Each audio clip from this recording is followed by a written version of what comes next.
When you're applying to medicine and you get your interview, whether it be panel or MMI, you need to be in the mind frame to get yourself in the top 10% of candidates to make sure that you convert that opportunity into an offer. When I'm teaching my students at FutureDoc, I really get them in that mentality to make sure that they are in that top 10%, because these days, a lot of interviews are only offering 20% of people who interview their place. So maybe 1 in 5 are your chances of getting in. So really, you need to be in that mind frame that you need to be so outstanding that you are the kind of candidate that when you leave the room, the panel all turn to each other and just go, wow, that was a really fantastic candidate. Let's offer them a place.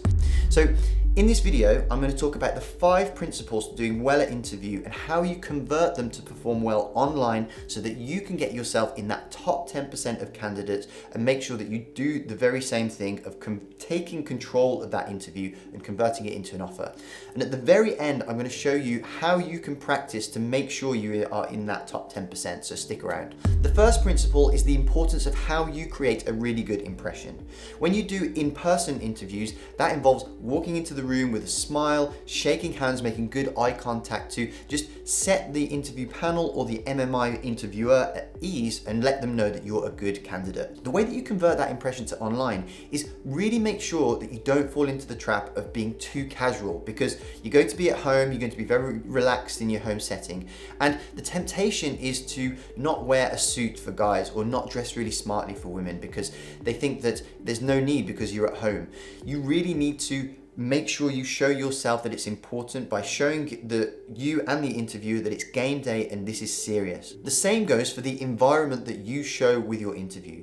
It needs to be really clean and it needs to create the same impression as the clothes that you're wearing. They're getting a peek into your house or wherever it is that you're hosting that interview, and your background will say a lot about you. So it's really important that you create that impression by having very clean, very tidy background, and just says a lot about who you are as a person and that you're a professional person ready to go on and be a doctor. The second principle is that of your opening. Now, in this point and point 4, I'm going to talk about the 2 biggest mistakes that I see people make when I'm interviewing people online. First one is how they open the call. Now, what always happens when you start a video call, particularly on Zoom, is that you have that phase where you're connecting to audio and there's always a bit of an awkward silence before things start. Don't fall into that trap. I see a lot of students either not paying attention, looking gormless, or just having a really awkward start to the call. And again, impression is everything. You can really take control of the interview by not allowing it to be awkward. So really, the most important thing is to practice how it starts. So as you're waiting for the audio to connect, just make sure that you're smiley and you look engaged and you're looking at the lens of the camera of your laptop or however you're doing it. That's such an important part.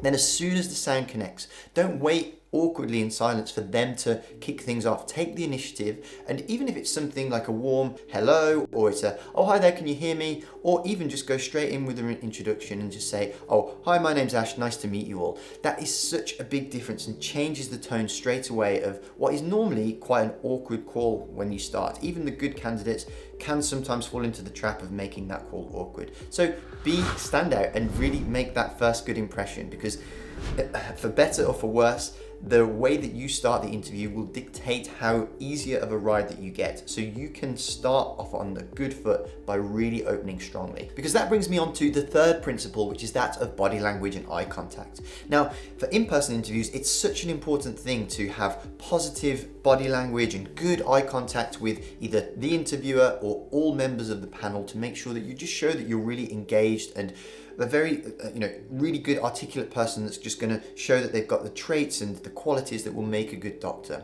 It is exactly the same online, although it is slightly different. So what typically people don't understand is that most people make the mistake of looking at the screen when they are talking. Now, to the person on the other end, it looks like you're looking at a screen. Imagine if I was doing a YouTube video where I'm not looking at the lens and you don't feel like I'm talking to you. Whereas when I look at the lens, it feels like I'm making direct eye contact with you. You can see how it feels. It feels like I'm in the room with you, talking to you a lot more than if I was just looking here. This is the thing that you need to do when you're delivering your answers. When you speak, always look straight down the barrel of the lens as if you're making eye contact with people. Now, when they're speaking and they're doing quite a long bit of speech, or they're talking for a long time, you can flick between the two. You can look mainly at the screen, or maybe 50-50 between the screen and the lens, because you obviously need to see what they're saying and pay attention to them, but also make them feel like you are actually talking to them, so you look directly at the lens. Such an important part. Another part about demonstrating body language is how much of yourself you show on screen. If you have a video setup where the laptop is really close to you and all they can see is this of your face, then it's going to be very difficult for them to see the positive body language that you're doing. Typically, it's really good, maybe you would be a little bit further back than I am now, something like this, where you can see elbow, kind of belly button to the top of your head with a tiny little bit of space above. That is the kind of distance that you want to be to really just frame the shot so that you can demonstrate your best body language. As promised, I'd tell you the second biggest mistake that I see people make when I'm interviewing people online, and that is of interruptions. So normally in an interview in person, you're there, it's a controlled environment, and you are very unlikely to be interrupted unless there's maybe a fire or just some random thing where someone knocks on the door, but that's incredibly rare. However, online we see this quite a lot, and in people I've interviewed, they have completely messed up interviews by either distracting the interviewer so that it creates a bad impression, or they've been completely fazed by an interruption and that has thrown them for the rest of their interview and they've not performed well as a consequence. So things that you really need to be making sure that you're kind of taking into account and minimizing any opportunity to occur are things like turning off all notifications on your laptop, on your phone, anything that can ring or ding. It's really important that you have that neutralized so that's unlikely to happen. Same with maybe flat buzzers or stupid things like deliveries arriving at a really inopportune time. Really get everybody in the house on board and maybe have just one person if you can to stay in and make sure they can deal with anything like that happens. People accidentally coming in, especially if it's pets or young children in the family, make sure that there's somebody to stop them coming into the room and disrupting you. And really the final interruption is some sort of technical difficulty, whether it be somebody who's in the next room streaming the most bandwidth intensive thing and it's just completely killing your internet connection so that you can't have a good video call, or maybe it's just that you're not used to the technology. If they're on Teams and you're not used to that, make sure you just do a trial run with everything mimicking the interview as much as possible so that you can be sure and do a test run that you can handle all of the technology that you're supposed to be using and also understand what to do when it goes wrong. I've definitely given important talks where I've been on something like Teams and I'm not used to using it, and then I don't understand what to do if something goes wrong, and then it throws me and then I can't give the best presentation. So try and find out what platform you're going to be on and then try and mimic that by practicing as much as possible on that platform. The final principle is how you practice. Now, online interviews, for all of their drawbacks, do present a great opportunity, and that is that you can practice and record those practices so that you can watch them back. That is probably the most important thing. There is no truer mirror than getting a recording and watching yourself, how your answers sound, how your body language looks, just everything about how you deliver those answers. Get a good partner to practice with that can put you under pressure so that you can get used to answering questions where you're not quite sure of the answer and you're not feeling confident, and how you manage those situations.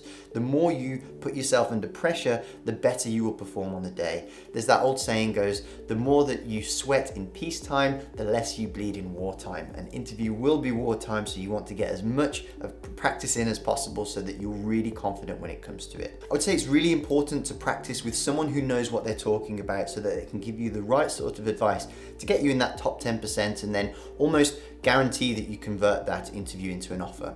Now, everybody who was on the FutureDoc program last year who got an interview went on to secure a place. So if you want to check out what we can do to help you, I've actually just released a new interview crash course that's designed exactly to get people who are at the interview phase and just want to get over that final hurdle and give them some rigorous last minute prep to just make sure that they are really solid to get in that top 10%. So if you want to find out how you could get our help and have us coach you one-on-one with your interview technique, check out in the description an email address to reach out to where we can arrange that for you.